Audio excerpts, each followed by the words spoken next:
YS Sharmila. Telugu రాష్ట్రాల్లో ఇప్పుడు ఈ పేరు తెలియని వారు ఎవరూ లేరనే చెప్పాలి. కానీ ఒకప్పుడు షర్మిల తెలిసింది కొందరికే. అది దివంగత నేత వైఎస్ రాజశేఖర్ రెడ్డి గారి కూతురిగా, ఆ తరువాత జగనన్న చెల్లెలిగా. కానీ షర్మిల ఇప్పుడు ఎక్కడా అనే అనుమానం చాలా మందిలో ఉంది.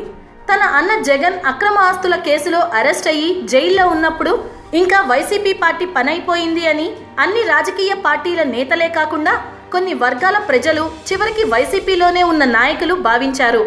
అయోమయంలో పడ్డ పార్టీ శ్రేణుల్ని, పార్టీని నమ్ముకొని వచ్చిన వారిలో గుండె ధైర్యాన్ని నింపాలనే పట్టుదలతో ముందుకు వచ్చిన షర్మిల ఎండలక వాననక చలనక ఎంతో ధైర్యంగా ముందుకు నడిచి పార్టీని దెబ్బతినకుండా కాపాడారు. జగన్ జైల్లో ఉన్నప్పుడే పార్టీకి అన్నీ తానై ముందుండి నడిపించి మహాప్రస్థానం పేరుతో రాష్ట్ర వ్యాప్తంగా దాదాపు 3000 కిలోమీటర్లపై పాదయాత్ర చేసి రికార్డుతో పాటు రాష్ట్ర వ్యాప్తంగా వైసీపీ శ్రేణుల్లో ఉత్సాహాన్ని నింపిన డైనమిక్ లేడీ షర్మిల. సమైక్య ఉద్యమ సమయంలో ఎన్నో కష్టాలకు ఎదురెళ్లి 13 జిల్లాల్లో బస్సు యాత్ర కూడా చేశారు షర్మిల. మరి ఆ డైనమిక్ లేడీ షర్మిల ఇప్పుడు ఎందుకు ఎక్కడా కనిపించటం లేదు అనే అనుమానం చాలా వర్గాల్లో ఉంది. రాజశేఖర్ రెడ్డి గారు ప్రజల్ని ఎంత ప్రేమ అభిమానంతో చూసుకునేవారో అందరికీ తెలుసు. నమస్తే బాబు, నమస్తే పాపా, నమస్తే నమస్తే అక్కయ్య, నమస్తే చెల్లెమ్మ, నమస్తే నమస్తే అక్కయ్య, నమస్తే చెల్లెమ్మ. ఆయన పోలికలు, ప్రజల కష్టాలకు చెలించే నైజం ఉన్న జగన్ని, షర్మిలాని కూడా ప్రజలు ఎంతో ఆప్యాయంగా చూసుకుంటున్నారు. రాజన్న కుటుంబాన్ని ఇంకా చాలా వర్గాల ప్రజలు గుండెల్లో పెట్టుకున్నారు. జగన్, షర్మిల ఓదార్పు యాత్రలు చేసినప్పుడు ప్రజలే తిరిగి రాజన్న కుటుంబానికి ధైర్యం చెప్పారు. ఇంకా షర్మిల విషయంలో తన తండ్రి మీద ఉన్న ప్రేమ, జగనన్న కోసం వచ్చారు అని అభిమానంతో ప్రజలు షర్మిలకు బ్రహ్మరథం పట్టారు.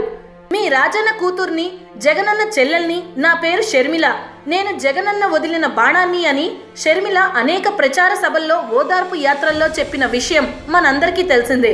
ఒక వర్గం వారు ఎన్నో కట్టుకథలల్లి షర్మిల లాంటి డైనమిక్ లేడీ, ప్రజలు ఎంతో అభిమానించే షర్మిలాని జగనే పార్టీ నుండి దూరం పెట్టారు అని, తనకన్నా తన చెల్లెలకి పార్టీలో, ప్రజల్లో పట్టు పెరగడం జగన్ సహించలేకే షర్మిలను పార్టీ నుండి దూరం చేశారు అని, షర్మిల 2014 ఎలక్షన్స్లో కడప సీట్ కావాలి అని అడిగినా జగన్ ఇవ్వలేదు అని, ఇలా రకరకాల వార్తలు ఎన్నో సృష్టించి ప్రచారం చేశారు.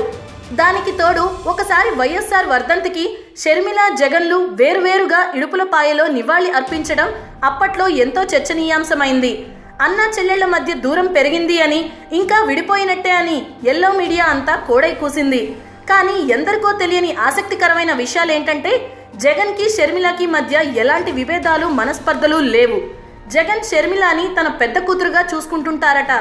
అమ్మా నాన్న తర్వాత ఈ ప్రపంచంలో షర్మిల మేలు కోరే వాళ్లలో జగనే మొదటివారు అని షర్మిల స్వయంగా ఒక ఇంటర్వ్యూలో క్లియర్గా చెప్పారు. షర్మిల పాదయాత్ర చేసినప్పుడు జగన్ చాలా బాధపడ్డారట. ఎండ ఎక్కువగా ఉంటే తక్కువ కిలోమీటర్లు యాత్ర పెట్టండి అని, చెల్లి జాగ్రత్త అని జగన్ పదే పదే అందరికీ చెప్పేవారట. తమ మధ్య ఉన్న అనుబంధం ఒక మాటల్లో చెప్పాలి అంటే తన మీద జగన్ ఒక ఈగ కూడా వాలనివ్వరు అని, తనకు అన్న అంటే ప్రాణమని, తమ మధ్య ఉన్న అనుబంధం అసలు మాటల్లో చెప్పేది కాదు అని షర్మిలానే స్వయంగా ఒక ఇంటర్వ్యూలో చెప్పారు. నాన్న, అమ్మ తర్వాత ఈ ప్రపంచంలో నా మేలు కోరే వాళ్ళల్లో అన్న మొదటివాడు. నాకు అన్నకి ఏ విభేదాలు లేవు, ఏ మనస్పర్ధలు లేవు. అన్నకు నన్ను తన పెద్ద కూతురిగా చూసుకునే అంత పెద్ద మనసు. అంతేకాదు తమ మధ్య విభేదాలన్నీ ఎల్లో మీడియా సృష్టి అని షర్మిల చెప్పారు. ఇంకో విషయం ఏంటంటే షర్మిల, అన్న నాకు ఇది కావాలి అని కోరితే జగన్ ఎట్టి పరిస్థితుల్లోనూ కాదు అనరట. షర్మిల ఆ మధ్య ఒక ప్రముఖ టీవీ ఛానల్కి ఇచ్చిన ఇంటర్వ్యూలో ఒక ఆసక్తికరమైన విషయం కూడా చెప్పారు. తాను రాజకీయాల్లోకి వస్తే రాముడికి లక్ష్మణుడు తోడైనట్టు ఉంటుంది అని జగన్ తనతో అంటుంటారట. నువ్వు వస్తానంటే రామునికి లక్ష్మణుడు తోడున్నట్టే అన్నాడు. దీన్ని బట్టి అన్నా చెల్లెళ్ల మధ్య ఎంత మంచి అనుబంధం ఉందో మనకు అర్థమవుతుంది. సో షర్మిల, జగన్ మధ్య విభేదాలు ఒక వర్గం సృష్టి అని క్లియర్గా అర్థమైపోతుంది. ఇంకో ఆసక్తికరమైన విషయం ఏంటంటే డైనమిక్ షర్మిల గారు తిరిగి 2019 ఎలక్షన్స్కి కొన్ని నెలల ముందు పార్టీలోకి రీఎంట్రీ ఇస్తారని టాక్. జగన్కి చాలా మంది సీనియర్ నాయకులు షర్మిలాని తిరిగి పార్టీలో యాక్టివ్ చేస్తే వైసీపీకి మంచి మైలేజ్ వస్తుంది అని సూచన చేశారట. జగన్ కూడా ఆ యాంగిల్లోనే ఆలోచించి షర్మిలాని 2019 ఎలక్షన్స్కి కొన్ని నెలల ముందు నుంచి వైసీపీలో యాక్టివ్ చేయాలని భావిస్తున్నారట. 2019 ఎన్నికలకు పార్టీని బలోపేతం చేసే క్రమంలో అన్ని మార్గాలు వెతుకుతున్న జగన్ తను జైల్లో ఉన్నప్పుడు పార్టీకి అన్నీ తానై నడిపించి పార్టీ కోసం ఎంతో కష్టపడిన చెల్లెల్ని తిరిగి వైసీపీలో యాక్టివ్ చేయటం మంచిది అని భావిస్తున్నారట.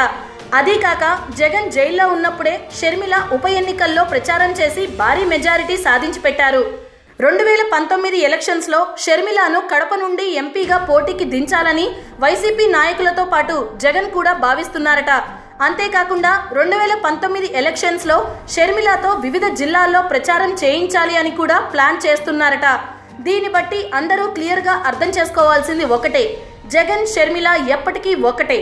Sharmila is back again, that is Jagan. Hi friends, మా టుడే టుమారో యూట్యూబ్ ఛానల్ చూసినందుకు చాలా సంతోషం. మీకు నచ్చితే లైక్ చేయండి, సబ్స్క్రైబ్ చేయండి, నచ్చకపోతే కామెంట్ చేయండి.